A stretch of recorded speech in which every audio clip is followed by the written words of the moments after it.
Welcome to the Word of Mouth Podcast Honor Foundation Transition Series. I'm doing this because the Honor Foundation is such an amazing program, and you're going to meet some of the most amazing people that you're going to stay in contact with for the rest of your life. And the first night is always super nervous. It's like cutting, you could just feel the tension. You can cut it with a knife because there's all these people you never met before sitting in the room. Maybe you know a couple of them here or there. And all of you are scared out of your minds because you've all made one decision to transition for whatever reason. And I think for most of you, if not all of you, there's no going back, right? And the story I always tell on the first night is called Drop the Guilt.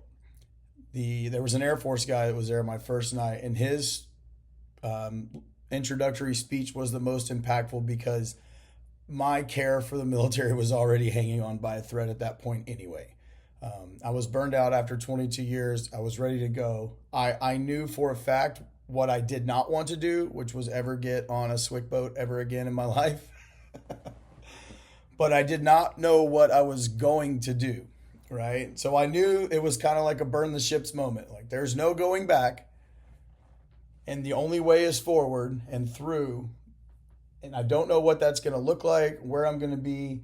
And so that is very uncomfortable for us because we have spent, a decade, 2 decades plus, some 3 decades in an area where we lived with uncertainty, but we had things that we could use to give us warm fuzzies, if you will, as me and my buddy Salem call it. There's no warm fuzzies out here in the civilian world, right? We're used to warm fuzzies because we can use intel, we can use weather, we can use all kinds of things, past, missions that we've done, after action reports. Like we can use a lot of things to give us comfort and warm fuzzies going into an uncertain situation.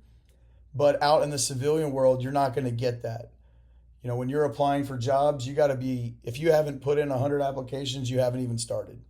Right? It's awful to do the bottom-up job search route out here. That's why this program is so important. That's why the people sitting all around you that you're looking at that you don't know tonight will become a lifeline for you after, because they can help you with the warm fuzzies. To be straight honest with you, after being out for a year now on my 3rd job, the network is the way to go. Right? If you can't get somebody to walk your resume to a decision maker or a hiring manager and say, get this guy or gal in for an interview, the odds of getting the job the bottom up route are very difficult, right? That is applying online, getting to the interview process. I would say my expectations were not well managed coming out. I came out with a military mindset of days and weeks and months. And really out here, you got to start thinking in quarters and years. Don't even think in months out here.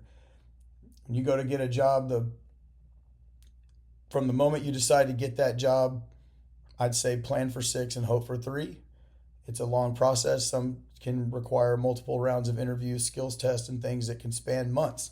And there will be no warm fuzzies along the way. That's the difference. You could have 6 job lanes going at various interview stages, and you are not going to know any of them how well you're doing until the end, when you find out you either got selected or you didn't. And that is an awful uncertain feeling that we're not used to, because there's nothing that you can use to gauge how it's going. All you do is sit and wait for them to call you. That's why the network's so important. At least if they can bring your resume through the back door and they can bring it to the hiring manager, they can keep their ear to the ground and they might be able to give you some warm fuzzies and honestly help pave the way for you to get in. And that's why this stuff is so important.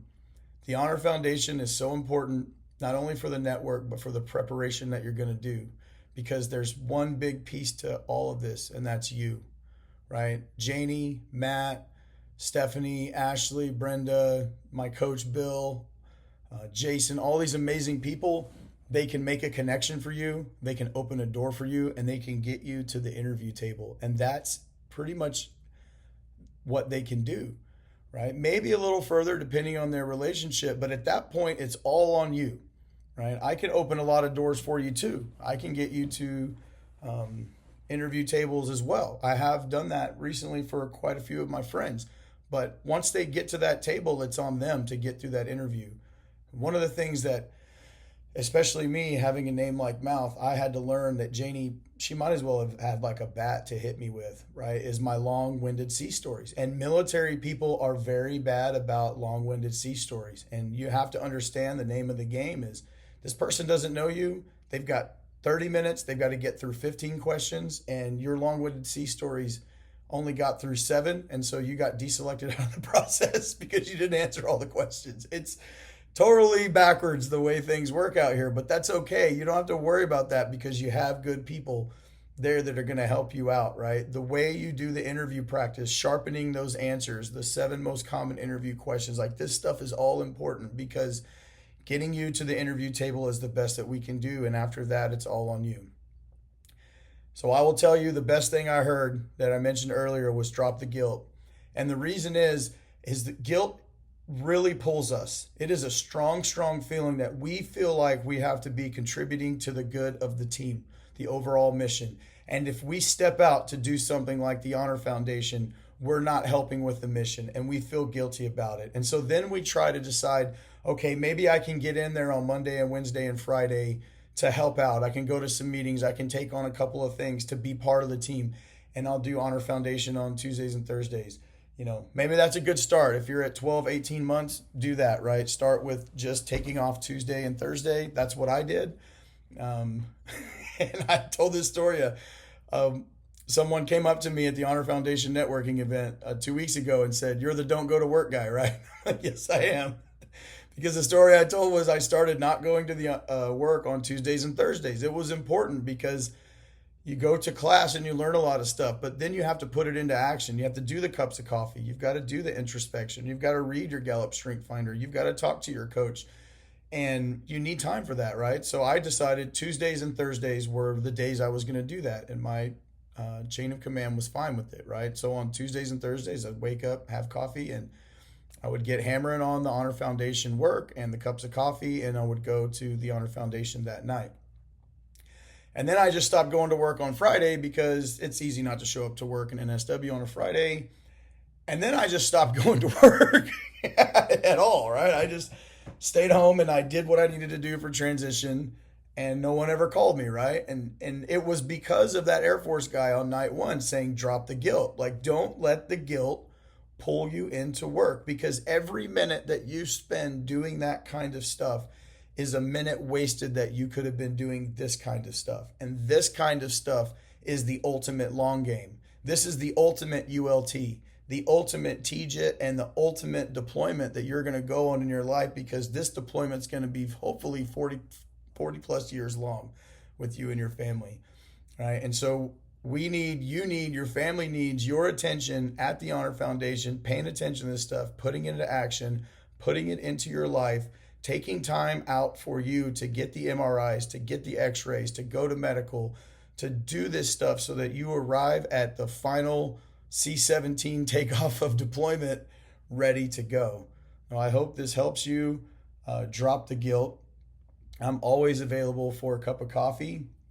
I will be there at your opening event to the Virginia Beach campus. And with Janie's permission, I'm going to record 10-minute episodes in conjunction with your Honor Foundation cohort that give you a knuckle dragger guide and an insight to everything that you're going to be doing. So you got a little bit of, from the ground level, what it means to me before you start doing some of these subjects. And it's been very effective. The first 2 episodes that I would like to put up are the resumes for dummies that I recorded for my friend Salem, who is also an Honor Foundation guy. And I said, you know what, Salem, rather than me explain this again to you, and I've explained it to a lot of people, now that I have a podcast, I'm just going to record an episode on how to do resumes for dummies and then post that, and all of you can hear it. So I took 2 episodes, 2 10-minute episodes, and after he listened to that, he told me that he knew more about resumes than anything he'd been to, and he crafted a very good resume. He submitted it to a company for a job in the AI industry. We practiced interviews on the phone before he went in. He crushed the interview and got the job. So it does work, right? It's not the way, but it is a way, and I call it weaving. I'm happy to put it out for you to learn. So good luck at THF, And this is going to be a great ride, I promise you all.